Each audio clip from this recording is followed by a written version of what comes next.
This is not how it's supposed to be. Children are not supposed to be buried a week before Christmas. The amazing horror of 20 little children. Grown men aren't supposed to cry, repeating the words of a 6-year-old. We can't go back. We don't have a teacher. We can't go back. And they kept repeating that. The shooting in Newtown, triggering debate. Gun owners and hunters across this country have every right to own legitimate guns. Is America ready to take a new step toward gun control? I have 2 words for the NRA. Score this. Some leaders suggesting the solution is more guns. If the principal tried to defend the children with a gun, perhaps, they could have saved many lives. I don't think any teacher should be carrying a gun. And what about the children, the young survivors at the school, and the children in your home? How to talk to them, and more important, how to listen to them. Tonight, a Fox 6 special, Tragedy at Sandy Hook, Healing and Helping. Good evening, and thank you so much for being with us. 3 cheers for the green and the white. So begins the fight song for Sandy Hook Elementary. It's an optimistic little ditty that ends with this line: we'll do our best, our very best, to learn and grow. On Friday, for reasons we will likely never know, a gunman took away the futures of 20 Sandy Hook students, took away their chance to learn and grow. The shock may have worn off by now, but the sadness certainly is not, and the questions have just begun. How do we help? How do we learn from all of this? Well, we asked for some help tonight from a collection of parents and educators to the mayor of Oak Creek, who guided his city through a similar tragedy this year, to Archbishop Jerome Listecki, who will talk to us about faith guiding us through a dark time. Well, welcome back, everyone. Certainly a topic front and center in every parent's mind right now is, are my kids safe? Is my school safe? I'm here right now with Pete Pachowski. He is the executive director of Wisconsin's School Safety Coordinators Association. This gentleman right here, and Bill Henkel, who's the principal at Whitefish Bay High School.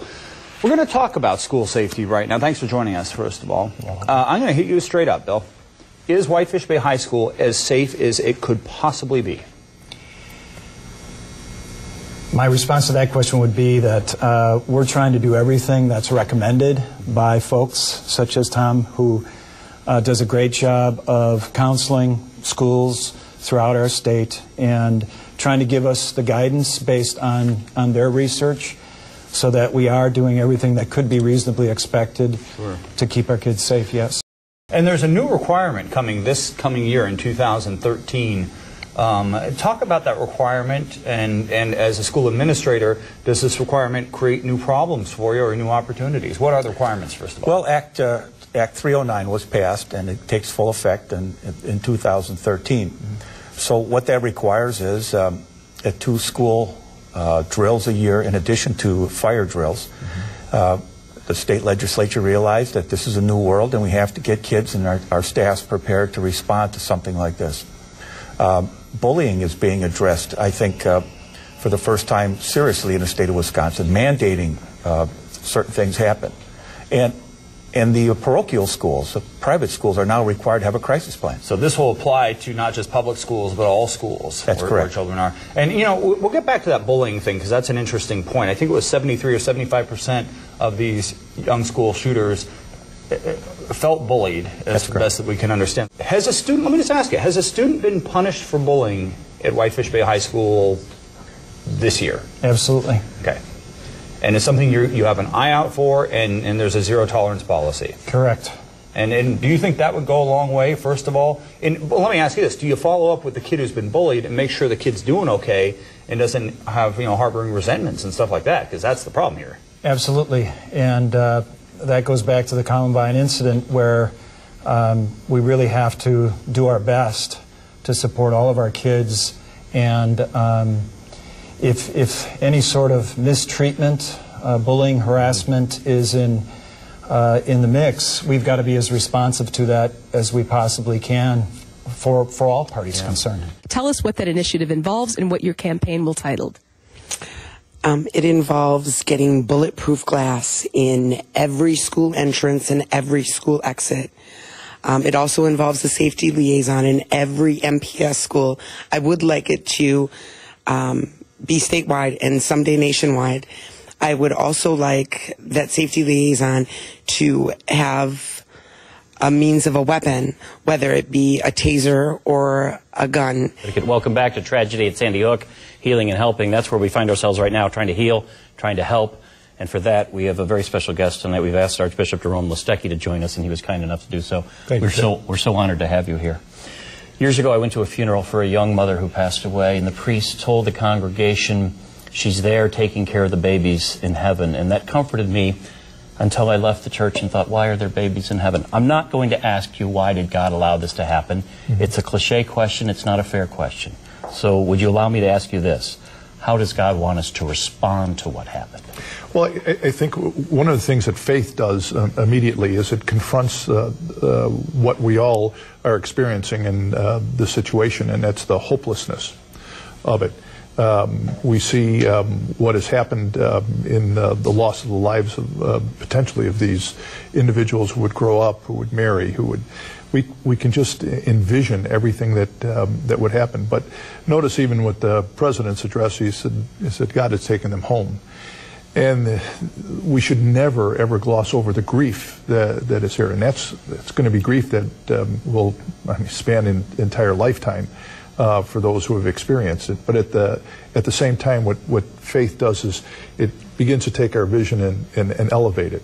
And it gives us that hope that God somehow, in His infinite wisdom, cares and takes care of these innocent and those 6 wonderful heroic individuals who lost their lives to this senseless act.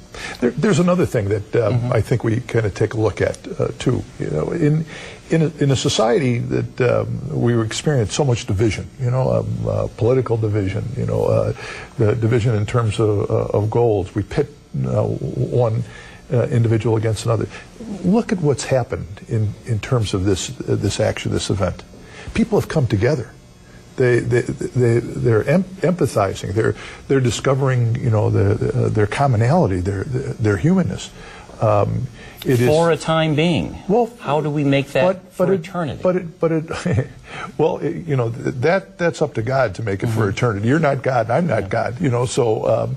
But what we can do is we can take that moment and we can help to expose it. We can help to allow people, and maybe what happens is that there's a transformation in just a few, but the few become a ripple. This summer in August, 6 people were killed at the Sikh temple, 4 were wounded, and then the gunman took his own life. Welcome back. With me now is Oak Creek Mayor Steve Scafidi. I want to thank you for joining us tonight. When I heard we were putting the special together, yours was the first call I wanted to make because of how you guided your city through that day in August and beyond. Can I go back to that day? Sure. What is the first thing you did, and how did you know to do it? Well, first of all, I had a lot of great help. We have tremendous fire and police departments, and they did the real work. But, I mean, the first thing I did was to be calm. Given everything that was happening, the swirling emotion and the violence that we just experienced, it was just to be calm. So we immediately gathered across the street at the Classic Lanes bowling alley, and I met with the people that I needed to talk to, but I stayed out of their way. So the basic message was, I'm going to be calm in the midst of this chaos, because I think that's what the community would want.